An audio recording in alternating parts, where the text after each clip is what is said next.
got a tree tragedy and I need to fix it. Here we go. That is right, we have a tragedy here today. About a week ago we had a big windy storm come through, and one of the trees that I use here in my photography business for shade in an area I do a lot of photography blew down. Now it was starting to die, so it doesn't surprise me that this happened. It was starting to lean more and more. We had a bunch of dead branches on it, but this is a big, I don't know, this is probably like a 24, 26, maybe 28 inch box elder. It's a pretty big one. It's not exactly a thing of beauty, but where I do a lot of my photography here at my business, it provided a lot of shade, and it broke off another tree up over there, and it just barely missed hitting my wood pile here that I use for a background for a photography prop. And you can see here it crashed onto the ground. So I got to get it cut up. I got to get it out of here because I use this area a lot. So today is the day. I got the trailer, and I've got a truck full of chainsaws. I think I brought 3 saws and all my gear. So we're gonna get going. It's big. It brought this one down. This is part of it here, all the way up into here. Broke off a branch off of that one up there. And so yeah, it's a pretty substantial tree. It's about 65 degrees, so it's supposed to get up to 75, so it's gonna warm up. Here's my equipment in the truck. I picked all that stuff up. So I'm gonna get suited up, gas and oil up the saws, get them ready to go. We're gonna start cutting. The ruby red slippers are on. I'm geared up and ready to go. I brought the 540, the little guy. I'm gonna start with that, doing some limbing. I got the 572 and the 592. Now the 572, I just put a brand new chain on it, and the other 2 I just sharpened because I brought the Dremel here, and I got my stuff ready to go. So let the carnage begin.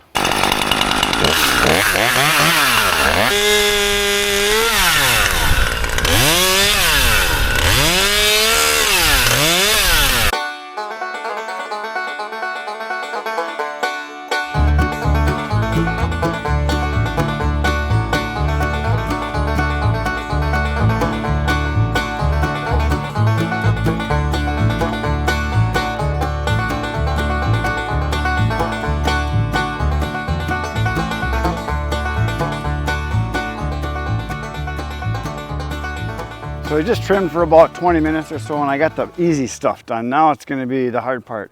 The reason is this branch right here is holding up this whole side of the tree because it wants to kind of go this direction. And I cut all the stuff underneath that was easy to get at.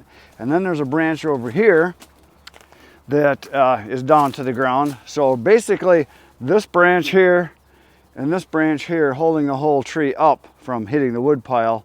And that's also part of the same tree way over there. So what I'm going to do now, because I want to do this safe obviously, I'm going to quit underneath here because everything that I did was stuff that wasn't touching the ground, it wasn't hanging.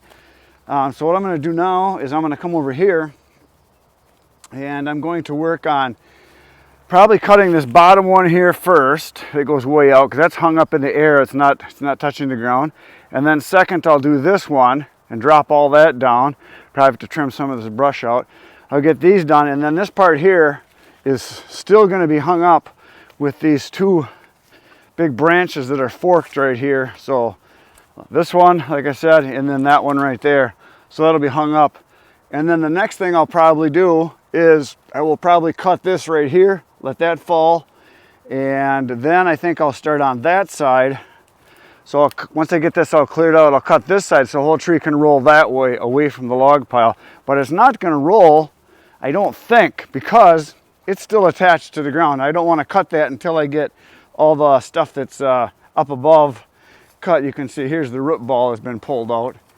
And so yeah, so it's still attached here.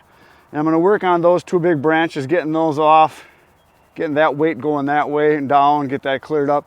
And then I can start working on the other ones and kind of piece it down this direction. And I like to leave it attached as long as possible because it's keeping it off the ground and making it a little bit easier for cutting so I'm not on the ground. But when you got a situation like this, you got to kind of look it over and make sure you're doing it. It's going to be safe, so you don't cut something and have it come down and kill you, because if you die, that's usually a bad thing. Okay, back to work.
All right, so I did a bunch of cutting there. I don't know, I was probably cutting for 40 minutes or so, something like that. I could tell the saw was just about out of gas. It kind of farted a few times. So that was the 572, and the 540, I used maybe half a tank. So I got this dangerous one over here done. It fell okay. The hard part was up on the top of the log there. You probably saw me up there cutting, and I'll show you what I did here. Here's where everything dropped. And I'm wading through this brush, so it's a lot of work. But so the big branch here I cut off, and you can see there's some chunks over there. So I stood up here and I cut this, and then it fell that way. I had all this brush to kind of get through here. And now let's walk around to the other side here. So now around on the other side, the tree is, like I say, just about touching this pile here, and I don't really want it to hit this pile. So I'm going to leave this one here like a leg so it can't come this way. And what I want to do is to cut this one right up here and have it fall this way, or cut that one up there and have it fall straight down. This one here I can cut and it can fall there. I really want the whole tree to go that way, so I'm just thinking maybe, yeah, I think if I cut this one off right here, that'll get rid of some of the weight on this side, and then we'll have more weight on that side. And then I think what I'll do once I get that cut is I'll come over here and I'll probably cut somewhere in here and see if I can get the whole tree to roll that way away from this pile, because I'd like to not knock the pile over if I don't have to. I mean, if I do, I do. It's not the end of the world, but I'll also try to have it so that it doesn't hit it and knock it over. And I think with this leg here, if I cut here, I think it'll roll that direction anyway. I'm pretty sure that's what's going to happen. So all I'm going to do is cut that one. A little bit of weight here on this side, and it should roll that direction. It should just miss this pile. I don't know. We're going to find out real soon. So I'm going to cut this branch right up here to get the weight from this side from pulling it so that it rolls that way when I cut the trunk down there. So I'm going to suit up and cut.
right, so I just ran out of gas with the 572 and emptied that tank, and so I went and grabbed the 592, and all I got left to do is a little bit of ripping, and I think I got one more cut I can make on there and then some ripping. So, and then the work starts, dragging the brush. I'm gonna load all the brush into my trailer, and then I got a spot back over here I can dump it, and then when I get that done, then I'll pick up all the rounds and go take those to the new wood yard at the farm. So time to do some more cutting.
So there's the carnage. All the branches are there, a lot of rounds in there, and over here is where I did the